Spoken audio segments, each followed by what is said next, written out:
नमस्कार दोस्तों, आज हम प्रतिवेदन संख्या 5 की डिक्टेशन स्टार्ट करने जा रहे हैं, जो कि 3 सेकंड में स्टार्ट होने वाली है और 80 शब्द प्रति मिनट होगी। 3 सेकंड बाद। महोदय, बच्चों को जो ज्ञान प्राप्त हो वह अनुभव से प्राप्त हो, न कि केवल स्मरण शक्ति पर आश्रित रहकर रटाई द्वारा। उन्होंने सोचा था और उच्चतम शिक्षा शास्त्रियों का भी यही विचार है कि इस प्रकार से प्राप्त ज्ञान बच्चों में जागरूकता, कार्यकुशलता, स्वतंत्र भावना पैदा करता है, जो इस जीवन के संग्राम में बहुत सहायक हो सकता है। दूसरा मौलिक विचार उनका यह था कि इस प्रकार की शिक्षा इस देश के लिए अनुकूल ही नहीं बल्कि अनिवार्य है। बच्चों से जो कुछ भी काम कराया जाए वह उत्पादक काम हो और उससे जो कुछ भी पैदा हो उससे शिक्षा का व्यय यदि पूरा नहीं तो अधिकांश निकल सके, क्योंकि यदि शिक्षा का व्यय दूसरे प्रकार से निकालने का प्रयत्न किया जाएगा तो वह बोझ इतना बड़ा होगा कि शिक्षा सार्वजनिक नहीं बन सकेगी।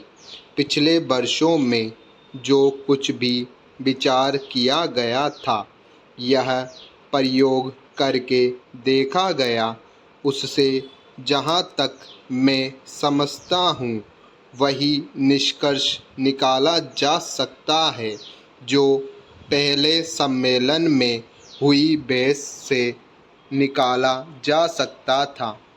हमारे शिक्षा शास्त्रियों ने इस पद्धति की अनुकूलता और श्रेष्ठता तो मान ली थी, पर उनका दृष्टि में इसके द्वारा शिक्षा का व्यय निकालना असंभव ही नहीं, अनुचित भी था।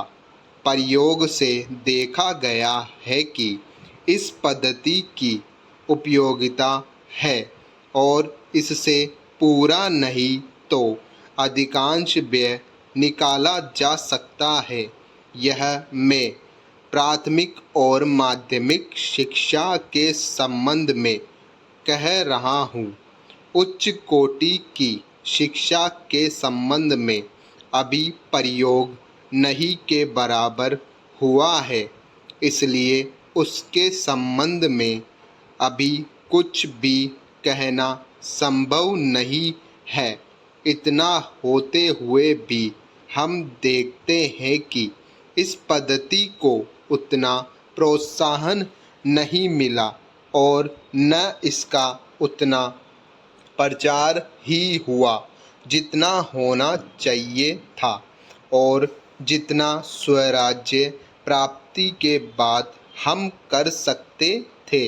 इसका कारण जहाँ तक मैं समझता हूँ यही है कि इसकी उपयोगिता प्रमाणित होने पर भी पुरानी पद्धति पर जो आस्था थी वह अभी दूर नहीं हुई है और इसी कारण शिक्षा के काम में जो लोग लगे हुए हैं उनका न तो इस ओर ध्यान गया है और न उन्होंने इस विषय पर गहराई से चिंतन ही किया है। आज भी हम इतना ही कह सकते हैं कि इस पद्धति का अभी केवल प्रयोग ही किया जा रहा है। इससे राष्ट्रीय कार्यक्रम मानकर हमारी सरकार ने उसको चालू करने का निश्चय नहीं किया है और क्रियात्मक रूप से कुछ करने की बात तो नहीं के बराबर ही है। उसका परिणाम यह हुआ है कि पुरानी पद्धति की संस्थाएं दिन प्रतिदिन बढ़ती जा रही है और शिक्षा पर सरकार जो कुछ भी व्यय कर सकती है या करना चाहती है उसका बहुत बड़ा अंश इस पद्धति को ही बनाए रखने में व्यय हो रहा है और इस पद्धति को बहुत कम प्रोत्साहन मिला है।